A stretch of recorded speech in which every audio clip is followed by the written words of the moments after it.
నమస్తే. This is Sourya.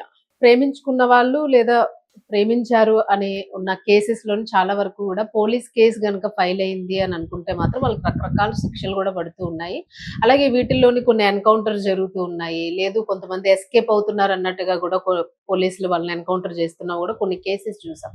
అయితే తాజాగా కడపలోని ఒక ప్రేమించాడన్న నెపంతో ఒక అబ్బాయి మీద పోలీసులు దాడి చేశారు. అంటే ఆయన్ని అదుపులోకి తీసుకున్నారా? లేదు షూట్ చేశారా? అసలు ఏం జరిగింది ఈ కథంతా గూడా మొత్తానికి ప్రేమ వ్యవహారానికి సంబంధించింది. ఈ డీటెయిల్స్ అన్నీ గూడా కనుక్కుందాం. సీనియర్ జర్నలిస్ట్ దాము బాలాజీ గారు. సార్ నమస్తే. నమస్తే అండి. సార్ మనము గతంలోనంటే ఎన్‌కౌంటర్ అనగానే సజ్జనార్ గారే గుర్తొస్తారు కామన్‌గా మనకి. సో ఈ ప్రేమ గాని లేదు ఇలాంటి ఏదైనా రేప్ కేసెస్‌కి సంబంధించి గాని ఇలాంటి కొన్ని ఘటనల్లో. సో ఇప్పుడు పోలీసులు గూడా జనరల్ ఇష్యూస్‌లో గూడా కొన్ని కొత్త తరహా టెక్నిక్స్ యూజ్ చేస్తున్నారని అనిపిస్తుంది. సో ఈ కేస్ డీటెయిల్స్ ఏంటి? ఇది కడప దగ్గర కాజీపేట అని ఉంటది. ఈ కాజీపేట దగ్గర జరిగిన సంఘటన.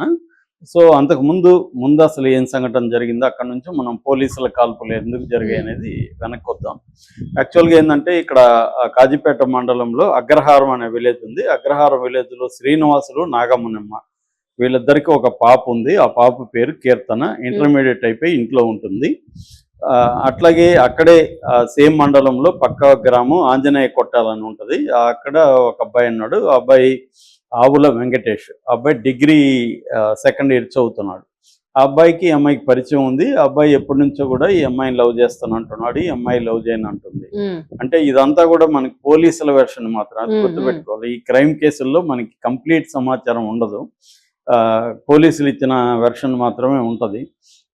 ఎందుకంటే ఇప్పుడు ఇన్వెస్టిగేటివ్ జర్నలిజం అనేది లేదు కాబట్టి పోలీసులు ఏం చెప్తే అది మనకు పబ్లిక్ దీంట్లో కూడా వేపెడుతున్నారు. అప్పటికి నేను 10-20 షోస్ చూసి చేస్తూ ఉంటాను. అయినా కూడా మనకి సమగ్ర సమాచారం దొరకడం కష్టం. సో ఆ రకంగా పోలీసుల చెప్పిన దాన్ని బట్టి ఈ ఆవుల వెంకటేష్ ఆ అమ్మాయిని ఎప్పటి నుంచో వేధిస్తున్నాడు. సో కానీ ఆ అమ్మాయి నేను లవ్ చేయట్లేదు, నన్ను వదిలేసాయని చెప్తుంది. కానీ అతను అమ్మాయి మీద బాగా ఇష్టం పెంచుకునేసి తనకు దక్కకపోతే ఆ అమ్మాయి భూమి మీద ఉండొద్దు అన్న ఒక ధోరణిలోకి వెళ్ళిపోయాడు. చాలా మంది అబ్బాయిలు ఏంటంటే, ఒకటి వాళ్ళ నార్సిసిస్టిక్ ఈగో దెబ్బతినడం, మేల్ ఈగో దెబ్బతినడం, రెండోది వాళ్ళ ఒక ఊహా ప్రపంచాన్ని నిర్మించుకొని ఉండడం. దాంట్లో ఈ అమ్మాయి లేకుండా, అంటే ఫ్యూజన్ లవ్ అంటారు దాన్ని. ఫ్యూజన్ అంటే అమ్మాయితోనే తన ప్రపంచాన్ని వాడు ఊహల్లో ఫ్యాంటసీలో డెవలప్ చేసుకుంటాడు. ఇప్పుడు అమ్మాయి రిజెక్ట్ చేస్తే తట్టుకోలేక, సో అమ్మాయి తనకన్నా దక్కాలి లేకపోతే అసలు భూమి మీద ఉండొద్దు అన్న ఒక తీవ్ర ఆగ్రహానికి వాడు లోనైపోయాడు. దాంతో అతను ప్లాన్ చేసుకున్నాడు. ముందే కత్తి తీసుకొని ఆ అమ్మాయి ఎవరు లేనప్పుడు ఆ అమ్మాయి దగ్గరికి వెళ్ళాడు. అమ్మాయిని మళ్ళీ ఫైనల్గా అడిగాడు, నువ్వు నిజం చెప్పు, నువ్వు నన్ను ప్రేమిస్తున్నావా లేదా, నువ్వు లేకపోతే నేను బతకలేను అన్న పద్ధతిలోకి వెళ్ళిపోయాడు. దాంతో అమ్మాయి నీకు ఎన్నిసార్లు చెప్పాలి నేను ప్రేమించట్లేదు అనేది అమ్మాయి గట్టిగా మళ్ళీ చెప్పింది. దాంతో అతను అమ్మాయి మీద పడి సడన్గా గొంతు కోసి చంపేశాడు.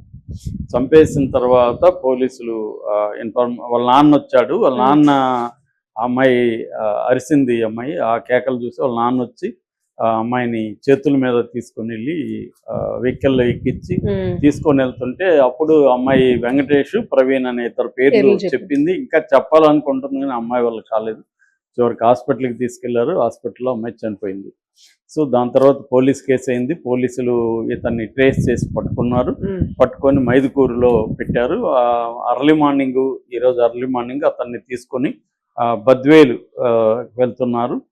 వెళ్తున్న టైంలో అర్లీ మార్నింగ్ అక్కడ ఒక బసాపురం చెక్ పోస్ట్ అని ఉంది. ఆ చెక్ పోస్ట్ దగ్గర, అంటే పోలీసు వాళ్ళ వెర్షన్ ఇది, ఆ చెక్ పోస్ట్ దగ్గర అతను సడన్గా ఆగినప్పుడు చెక్ పోస్ట్ దగ్గర సడన్గా పరిగెత్తడానికి ట్రై చేశారు. కానిస్టేబుల్ పట్టుకోబోతే వీళ్ళ మీద దాడి చేసి గాయపరిచాడు. దాంతో ముందుగా వాళ్ళు గాల్లో కాల్పులు జరిపారు.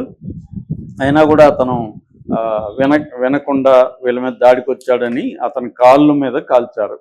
సో ఇది ఇప్పుడు పోలీసుల వెర్షన్. దీంతో అతన్ని సీరియస్ గా గాయపడ్డారు. అతన్ని కడపలో రిమ్స్ హాస్పిటల్కి తీసుకెళ్లారు. అక్కడ అతని చికిత్స అందిస్తున్నారు. మరి అతనికి చనిపోతాడా లేదా అనేది తెలియని పరిస్థితి అయితే ఉంది.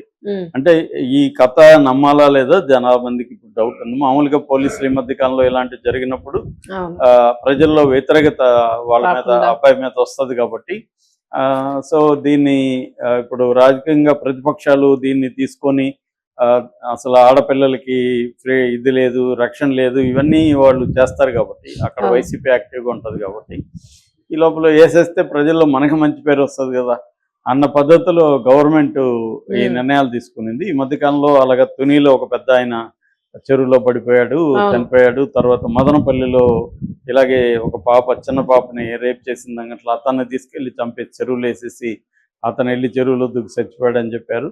ఇలాగా ఈ మధ్య రకరకాల కథనాలు అల్లుతున్నారు. అవును. ఎందుకంటే ఇక్కడ దిశ ఎన్కౌంటర్లో సజ్జనార్కి బాగా పెద్ద కమిషన్ చుట్టుకునింది, అది పెద్ద అవును. కేసు అయిపోయింది. అవును.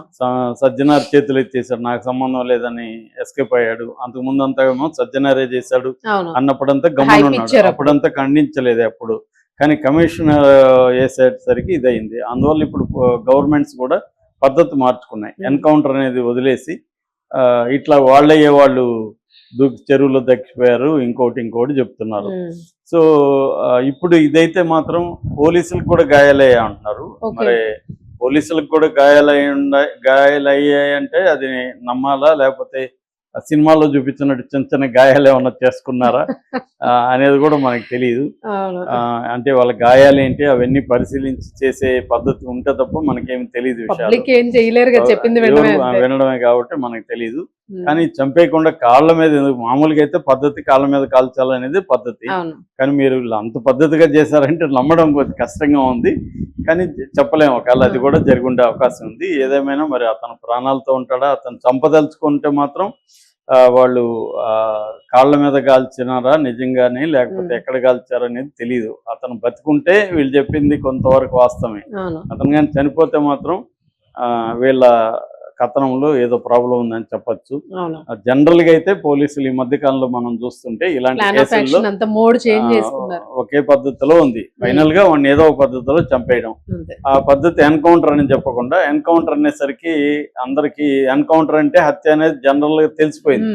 పోలీసులు ఎన్కౌంటర్లు అన్ని ఫేక్ అనేది ప్రజలకు కూడా వెళ్ళిపోయింది. మామూలుగా నేను ఎన్కౌంటర్ చేస్తారా అంటారు కదా, అవును. అంటే అవును. అర్థమేమి? పబ్లిక్ గా కూడా కొన్ని వీడియోలు నేను రికార్డ్ ఎన్కౌంటర్ చేసి రిలీజ్ చేస్తారా చేశారు. అనే పోలీసులు కూడా బెదిరిస్తున్నారు. ఎన్కౌంటర్ చేస్తారా అంటే అర్థమేమి? ఎన్కౌంటర్ అంటే అర్థమేమి అనుకోకుండా, లేపేస్తా. మామూలుగా అయితే ఎన్కౌంటర్ అంటే అనుకోకుండా వాళ్ళు కాల్పులు జరపడం, నువ్వు వాళ్ళు ఆత్మహత్య, పారిపోవడం, నువ్వు వీళ్ళు కాల్పులు కాల్పులు జరపడం, ఇవే జరపడం. కదా. పారిపోవడం కాదు, పారిపోతే కాల్పులు జరపకూడదు. ఆ. వాళ్ళు మన మీద కాల్పులు జరపడమో దాడి చేయడమో చేస్తే ఆత్మరక్షణ కోసం జరిపే కాల్పుల్ని ఎన్కౌంటర్ అంటారు. కానీ ఇప్పుడు ఎన్కౌంటర్ అంటే అర్థమైందంటే హత్య అనేది అర్థమైంది. వాడిని ఎన్కౌంటర్ చేయండి సార్ అని వీళ్ళే జనం మాట్లాడుతుంటారు. ఎన్కౌంటర్ చేయండి అంటే చంపేయండి అనే కదా. అంతే అంతే. సో కాబట్టి జనాలకి ఎన్కౌంటర్ అంటే చంపడమే అనేది అర్థమైపోయింది కాబట్టి ఇప్పుడు ఎన్కౌంటర్లు అనే పేరు లేకుండా ఇంకొక పద్ధతిలో చేస్తున్నారు. ఇక్కడేమో గాయాలైందని, మామూలుగా గాయాలు కాలేదంటే పోలీసులు మాత్రం ఏం గాయాలు అవ్వలేదు, అవతల వాళ్ళకి మాత్రం చనిపోతుంటారు అన్న ప్రశ్నలు వస్తాయి. కాబట్టి మరి వీళ్ళకి కూడా ఏమైనా గాయాలు ఆ రకంగా అయినాయా, ఏ స్థాయి గాయాలు అవేమి తెలియదు. అంటే ఇప్పుడు మీడియాకి చెప్పి గాయాలైనాయి అంటే హాస్పిటల్కి వెళ్ళి ఏవో రికార్డ్ చేసే ప్రయత్నం చేయొచ్చు కదా. కాబట్టి అనేక సార్లు ఈ మధ్య కాలంలో కొత్త పద్ధతుల్లో అయితే పోలీసులు చంపేస్తున్నారు. దీనికి ప్రధాన కారణం అంటే ప్రతిపక్షాలు ఇవన్నీ గోల్ చేయకుండా, కానీ పైకి చెప్పేది ఏమంటే జనాల్లో కూడా ఇట్లాంటి జరిగినప్పుడు వీళ్ళదేం పోయింది, ఫేస్బుక్ లో పోస్టులు పెట్టడానికి కేసీఐ నరికింది వీళ్ళోడైతే కదా అది భయం. సో వీళ్ళకు కూడా ఒక ఆనందం. నిజానికి దీనివల్ల ఏమవుతుందంటే రాజ్యం అంటే స్టేట్ అనేది లేకపోతే ప్రభుత్వం అనేది రెవెన్యూ మోడ్ లో ఎప్పుడు ఉండకూడదు. ప్రజలు ఉంటారు, దానికి ఒక లీగల్ సిస్టమ్ ని మనం ఏర్పాటు చేసాము.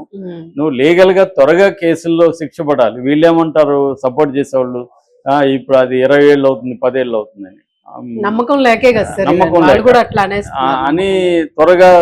కాకపోతే ఏంటంటే గుర్తు పెట్టుకోవాల్సింది, మనం త్వరగా పనిష్మెంట్ అనేది కూడా కరెక్ట్ కాదు. దానికి ఒక ప్రాసెస్ ఉంటది. దాంట్లో అతను నిజంగానే అతను హత్య చేశాడా లేదా, ఎందుకంటే బోల్డ్ మంది ఇది ఇక్కడ కూడా మనం గుర్తు పెట్టుకోవాల్సింది, ఈ కల్ప్రిట్స్ అందరూ ఇలాగ చనిపోయే వాళ్ళందరూ పేదవాళ్ళు లేకపోతే దళితులు, ఈ వీళ్ళే ఉంటారు. ఏ మినిస్టర్ కొడుకు ఇప్పుడు ప్రత్యక్ష కేసులో అతను సిద్ధార్థ రెడ్డి, అతను ఎన్కౌంటర్ చేయమన్నట్టు చూద్దాం, చేయరు.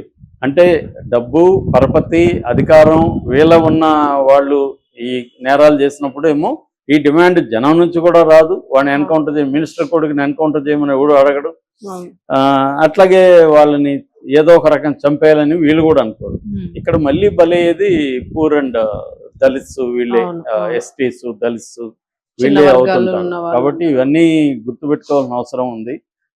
ఇప్పుడు ఏమైందంటే వీటిని ప్రశ్నించే వాళ్ళు మీడియా కూడా ఎలాగైపోయిందంటే పోలీసులు ఏం చెప్తుంది రాసుకొని ఉమ్, చేసే పరిస్థితి వచ్చేసింది. ఇంతకుముందు ఉమ్, మీడియా కనీసం ప్రింట్ మీడియా ఉన్నప్పుడే కనీసం ప్రో పీపుల్ రోల్ అనేది చాలా గట్టిగా ఉండేది. సోషల్ మీడియా వచ్చి అది పెరగాల్సింది పోయి అవును. చాలా కేసుల్లో Compromise రిగ్రెసివ్ గా అవుతారు. మారిపోయి అవును వీళ్ళే చంపేయండి నరికేయండి అన్న పద్ధతిలో వీళ్ళే మాట్లాడుతున్నారు. అవును దీన్ని పెంచి పోషిస్తున్నారు. ఇదైతే ఉమ్, కరెక్ట్ కాదు. ఎందుకంటే ఇప్పుడు ఆ అబ్బాయి అంత కిరాతకంగా చంపిన వల్ల అవును ఖచ్చితంగా తనకి శిక్ష వేయాలి. అట్లాంటి కేసుల్ని సపరేట్ గా ఫాస్ట్ ట్రాక్ పెట్టి గవర్నమెంట్ అనుకుంటే చేయొచ్చు, అది పెద్ద విషయం అవును కాదు. కానీ అటువైపు వెళ్లకుండా స్పీడీ జస్టిస్ పేరుతో చంపేస్తే అంతా ఇదైపోతారు, మర్చిపోతారు. కానీ అవును దానివల్ల ఏమన్నా ఆగుతున్నాయా అంటే ఏమి ఆగట్లేదు. అవును. అనేక మందిని చంపినా మళ్ళీ జరుగుతున్నాయి. అంటే వాళ్ళకి అలవాటు అయిపోయింది కదా సార్, ఏం చేసినా శిక్ష పడదు మళ్ళీ వచ్చేయచ్చు అనేది ఇంకా బ్లంట్ గా అలవాటు అది అయిపోయింది అవన్నీ కూడా కాబట్టి ఆలోచించరు ఇలాంటి కేసుల్లో. ఆ, ఇదేంటంటే ఒక రకమైన ఉన్మాదం ఉన్నప్పుడు అంతే. వాడికి శిక్ష పడుతుందా లేదా అవేమి ఉండదు. అవును అవును అతను అన్నిటికీ రెడీ అయిపోయి ఉంటారు. ఉమ్, సో ఆ నేపథ్యంలో చేయడం అనేది జరుగుతుంటది. అవును. కాబట్టి ఓన్లీ ఎన్కౌంటర్ చేస్తే ఆ టైంలో నన్ను ఎన్కౌంటర్ చేస్తాడేమో ఈ అవన్నీ అమ్మాయిని ఆలోచించి చేయకూడదు అవేమి వాళ్ళు ఆలోచించారు. Thank you. Thank you.